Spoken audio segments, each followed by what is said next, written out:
Hey everybody, thanks for watching. Today we're going to be talking about my garage studio. I want to give you a quick glimpse at the place and the way that I do all my animation. So yeah, let's get into it. I'm going to take this camera off. See, hopefully this doesn't look too vloggy. Okay. I know I'm going to want to show you this. This is my animation station on wheels. I'm in love with this thing. I bought this for I think $15 at like a OU surplus, and I'll show that to you later. This is like where I get stuff done for sure. Now, let's start right here, okay? I'm gonna move this tripod. This is my multi-plane panel, and I think that's just what it's called, multi-plane camera panel setup. I've got 3 pieces of glass that are specifically cut for this. There's only 2 on it right now, as you can see. The other one's right there.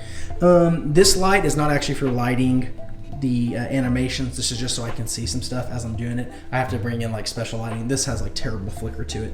Let's see here. You can see I've still got leftover stuff from Duel of the Dyad, and yeah, you know, I have a whole host of different colors and backgrounds that I can use whenever I want.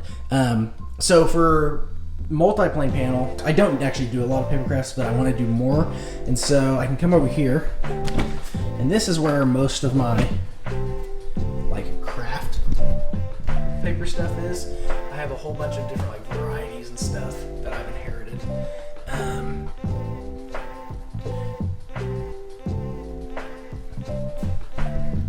Got some clay down there.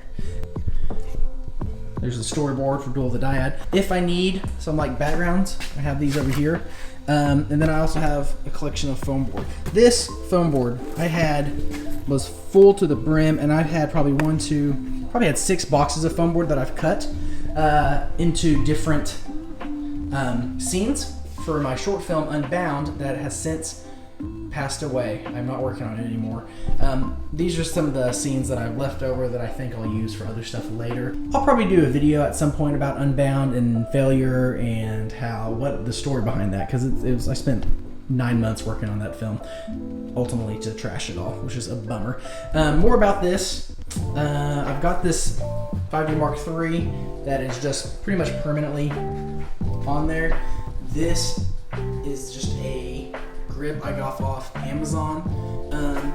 Now for a 5D, it's pretty heavy. I'm not super confident that this will hold it, so I've also got some safety features where this string is attached to this pipe that's fastened to the multi-plane panel. I don't know if you can see it. So that's what that is. Let's see here. Of course, I've got everything wired up, so the USB extension all the way down here, which one runs right here.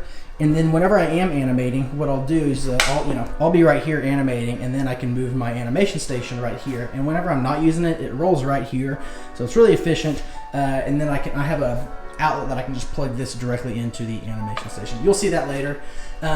What else about it? Everything was, I just used pegs to hold up all the glass. And that's basically it. No, wait, hold on. No, sometimes I like to stream, and whenever I do that, I have this little camera here. Hold on, let's see if I can. Whenever I'm animating, it's nice to be able to see your animation. Now, of course, I'll have my Dragon Frame software up over here, and I'll have my monitor right here. But, you know, I'm doing the work right here, so it's kind of hard if you're always looking back that way. So this monitor right here allows me to see, you know, directly what's going on, and then my field of view. So that's kind of helpful. And this was just a cheap monitor that I got off eBay for like, it was so cheap, like 20 bucks or something like that. And then these little stands are awesome. Get them off Amazon. Super helpful for a lot of stuff. And of course, the sheer wheel sticker. But I also have this webcam because I like having this bird's eye view. And that just runs down here, and I have the USB, and I have an extension right here that I can just plug right into the animation station. Animation station is like the lifeblood of all my animation. You'll see in a second. So yeah, that is, I think, a pretty good rundown of my multi-plane panel.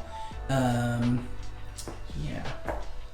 Trying to think. You can see over here, I've got all the connections.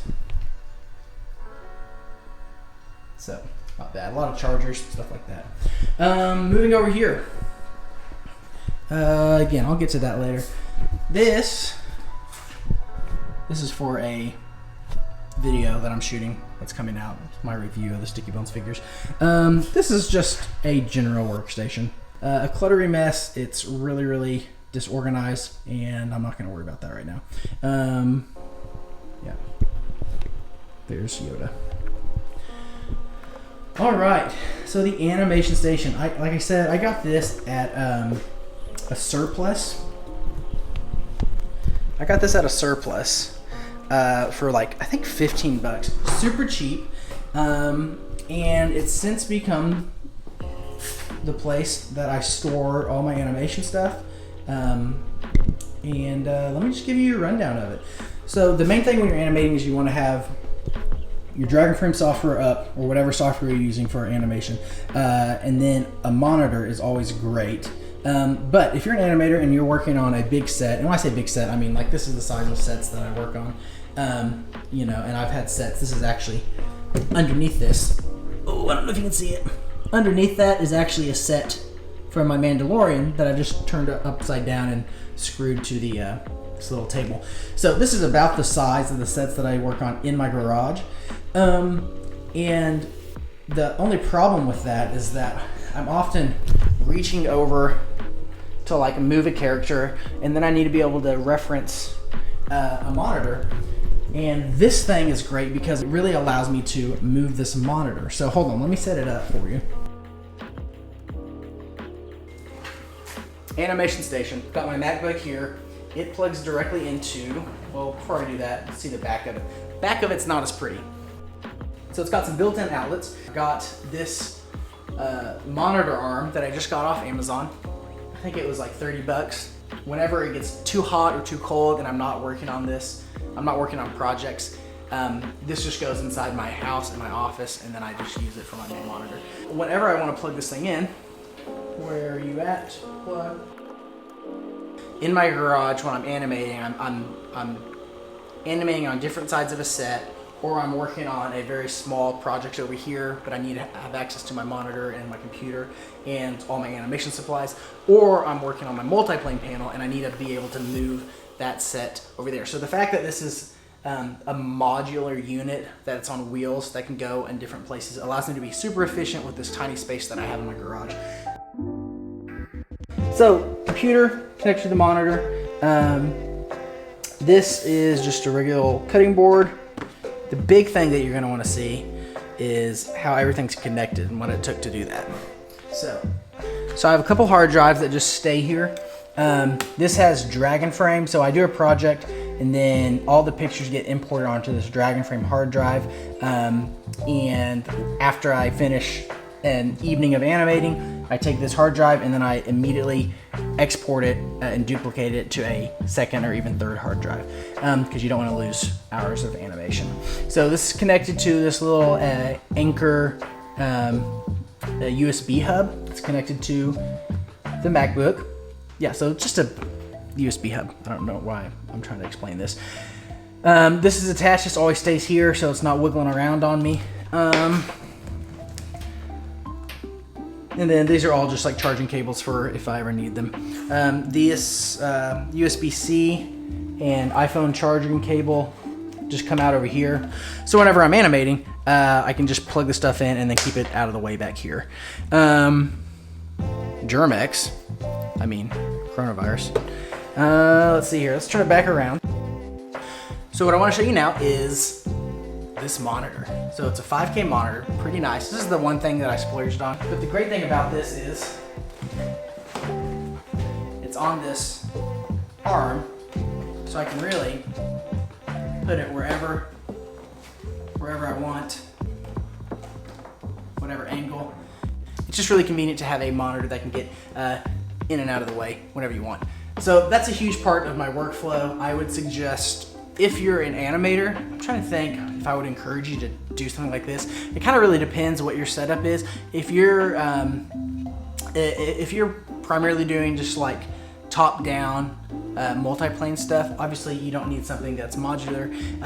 If you are working on stuff that's primarily, you know, just animations that are on a desk with a wall, even that, you don't really need something that like this. This is helpful for me just because I so often am working in different styles of settings or sets, and it helps me and enables me to really always be able to see what I'm animating. So you can see underneath here, this is nice. I basically just keep my Dragon Frame Bluetooth controller there, and then this always gets filled up with a lot of junk. And the reason I like this is that often when I'm animating and stuff, you know, I'll have a drink or I'll have lots of random crap and it gets cluttered. The second space gets less cluttered and I can put more important things down here.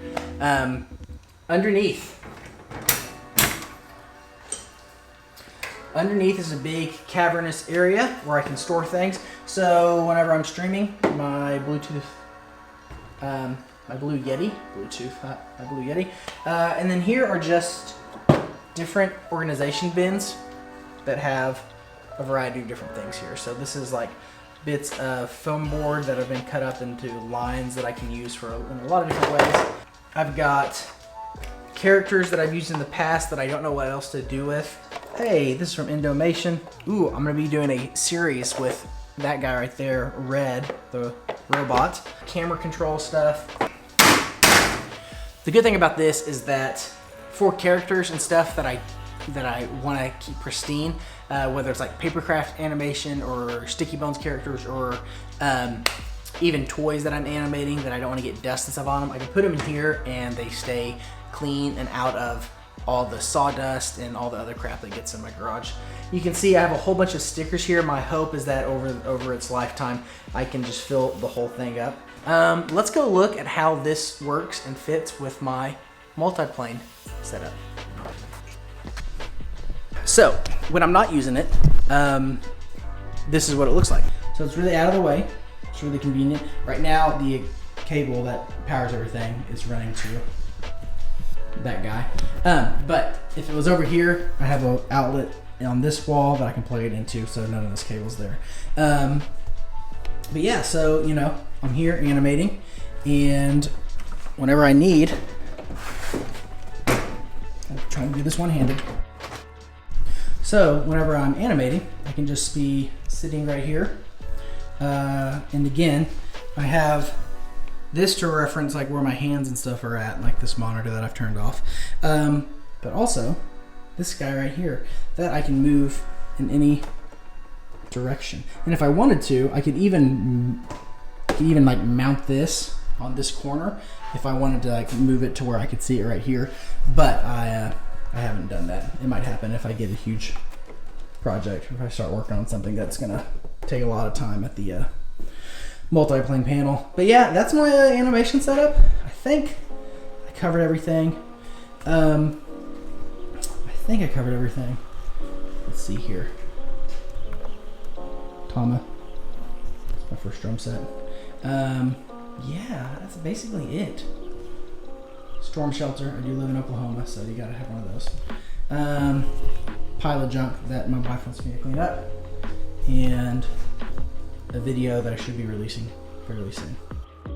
I hope you've enjoyed this not so quick tour. I'm sorry it was a little bit discombobulated. That's okay. The point of this was just to get some content out and show you guys where I work and kind of how I work with my animation station. Anyway, thanks so much for watching, and I hope you have a great day.